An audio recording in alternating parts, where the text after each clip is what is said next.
Welcome to a read along with Dr. Pal and the book Discrete Perspectives in Mathematics. This is section 5.1 entitled Outside Multiplication. We're going to be looking at the first subsection. Simplicity in verifying a map is well defined. So first, some motivation. We're going to be thinking about a set of keys and sending each key to an action in a collection of actions. So we're going to have a function that goes from keys to actions. Those actions are often representable by some kind of a group operation that hopefully can be undone if something is encoded and then decoded, or encrypted and then decrypted. Now, this map or this function needs to be well defined. So in this subsection, we'll be discussing some basic ideas that we can use in determining if a function or a map, especially between groups, is well defined. So let's look at an example and what could go wrong. So consider Z mod 12Z. And suppose this is like the domain of a function. And we would like to write a function down that's expressible in terms of the representatives that we might use for the particular fibers. Like for instance, 3 bar has lots of representatives. They can be represented as -9 bar or 15 bar and many other things. But what if we had a function like this that goes from Z mod 12Z to Z mod 8Z? Red is for mod 8 and green is for mod 12. Notice that this function, or at least this attempted definition, is completely expressible in terms of just the integer representatives of the fibers themselves. But does this really always give you the same thing? Is it consistent? Like you have 12 green things here, or 12 fibers here, and you have 8 over here. So 12 cosets of 12Z and 8 cosets of 8Z. And we might have some function between those, but is this representation of the function really work? Is it compatible and always consistent? For instance, what if we run 3 bar through? So 3 bar has a couple different representatives, or many representatives. Let's just look at 2 of them, -9 bar and 3 bar. So if we send -9 bar through, then we end up getting -9 times 2 red bar, and we get 6 bar. And yes, if we run 3 bar through, we get 3 times 2 bar, which is also 6 bar. It works, at least in this case, at least between those 2 different representations. There's many more things to check, however, but it looks at least semi-promising, right? Because we have it in one case, it working out. So if I use this representation or this representation, I still get to the same place. So it looks like this might actually represent a function, a well-defined function. Okay, so let's think about this for a minute, and what we're trying to do. We're going to be thinking about trying to show that this function actually works as one that's induced from another one, or induced from other functions. Like, remember how we had this diagram earlier in the text at times where you had something like this. Maybe you had Z, and we're going to Z mod 12Z, and maybe we'll go to Z mod 8Z, and we would like to show that there's a map, a well-defined map that goes from here to here, such that this diagram will commute. So let's So let's think about what's happening here for a minute. This is where we want to end up, and the end result is, see, in Z, we start with maybe an X and Z, and maybe we double it, 2X, and then we take that, and then we mod it, and put it into Z mod 8Z. So that whole process, let's just consider to be this arrow going down this way. So it's a function that goes from here to here. And then we have a function that goes from here to here. And we want to know that if things are induced properly. So that's kind of the idea that we're going to be looking at. Now, the main thing to make this work, if you recall, was to ensure that that we could look at the set of fibers here and realize that that if we chunk them, that we can chunk them in such a way to represent this map right here by a fiberbox diagram, with the domain just simply being the collection of chunks here. Meaning that in order to make this work, meaning that if we pull this back into Z and look at what the chunks look like over here, and we pull this back into Z and see what the chunks look like over here, the chunks that come from here, they better be super chunks of the chunks that come from here, meaning that every chunk that comes from here must be contained in one that came from here. And that would actually make this diagram commute and ensure that we would have this working. So in this section, we actually talk about an idea that makes this work, that actually ensures that we have that working. A little spoiler though, we're going to keep on reading through, but essentially, remember how we talked about with quotients of groups, where we have a subgroup and we look at its cosets, and its cosets are just shifts or additive shifts of like 0 bar. Essentially, all we have to do is take the 0 bar chunk over here and show that and the 0 bar chunk over here, and show that the 0 bar chunk in here actually lands completely inside of the 0 bar chunk down here, meaning the 0 bar chunk down here actually contains this y. And that's actually enough to check, because all the other fibers and all the other or cosets are just additive shifts. And so if you just additive shift that discontainment, you get all others that you need, and you're done, which is kind of nice. So there's only one thing to check really, which essentially is any representative in here that gives you 0 bar has to be sent down here via this whole process of like finding any representative in here that actually got you here. So anything that's a multiple of 12, basically you just take a multiple of 12, you send it through, and you see if you end up getting a multiple of 8. That's all you have to do. Multiple of 12, send it through. Do we get a multiple of 8? So here, you take a multiple of 12, you multiply it by 2, you actually do get a multiple of 8. And since it's a multiple of 8, it'll go to 0 down here. So that's the idea. That would actually, in and of itself, gives you the well-definedness over here. It makes all the chunking work and appropriately, and you actually have a well-defined map. That's the little spoiler, but let's go through and take a look at what we have here in the text as we keep on looking. Okay, so all right. So going through here, looks like we have try this. Okay.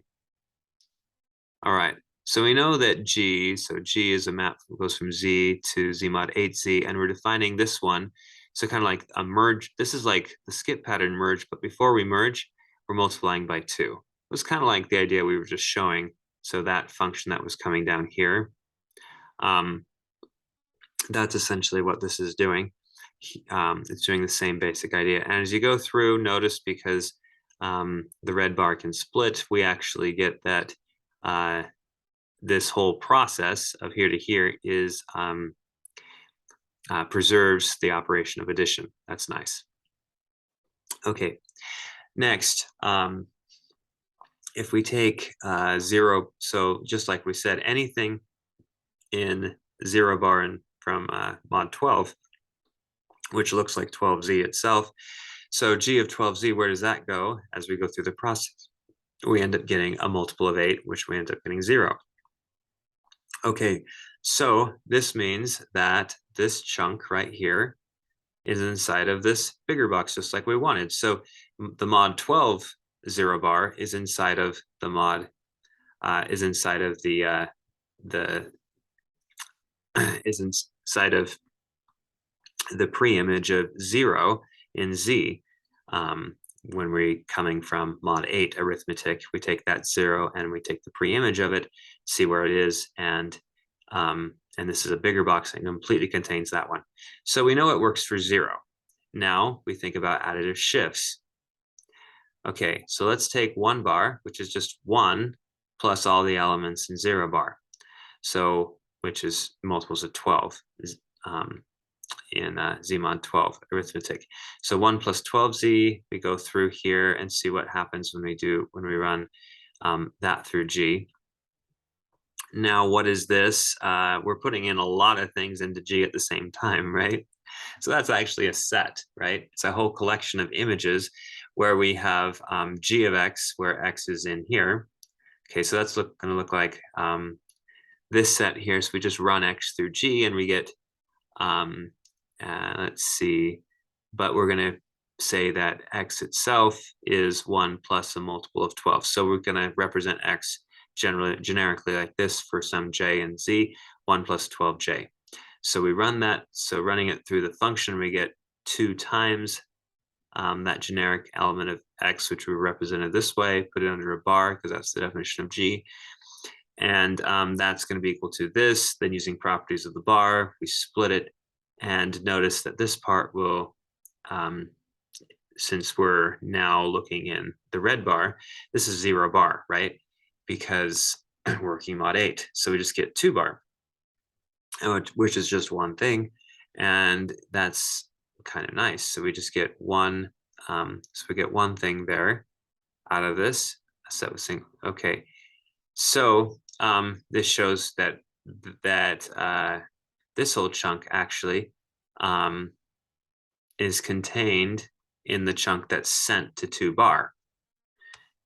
Because we took anything in here and notice it was sent to that. So if you take the preimage of this, it's going to contain all of that. So but we did that generically. We did that with 1 plus 12z. We could have replaced that 1 with anything and got the same thing. So essentially what we're saying is all we need to check is the 0. This is the identity to identity criterion, because 0 is like the identity, the additive identity. So the map H is successfully well defined and induced if both F and G transfer the operations, so they both preserve the operation of addition, so that you can do the shifting idea from the 0 to 0 bar. So we need that. We need them both to preserve addition here. And we need also that, and basically this is what we're saying, that 0 bar goes to 0 bar. This is another way of saying it. So we take F, so we take a 0 bar here and we take its preimage over here. And then if we run F, we should get the identity over here, because if we take the preimage of the identity here, and we take the preimage of the identity here, basically this is the same thing as saying that, and let's write this out. Okay, it's the same thing as saying, okay, let's just actually write that out. So if you have like 0 over here and you have 0 over here, and let's take the preimage of 0. So that's like a chunk over here. And we take the preimage of 0 over here, and so the preimage of 0 is a chunk over here, and hopefully, and what we need is we need for that chunk to contain that one, right?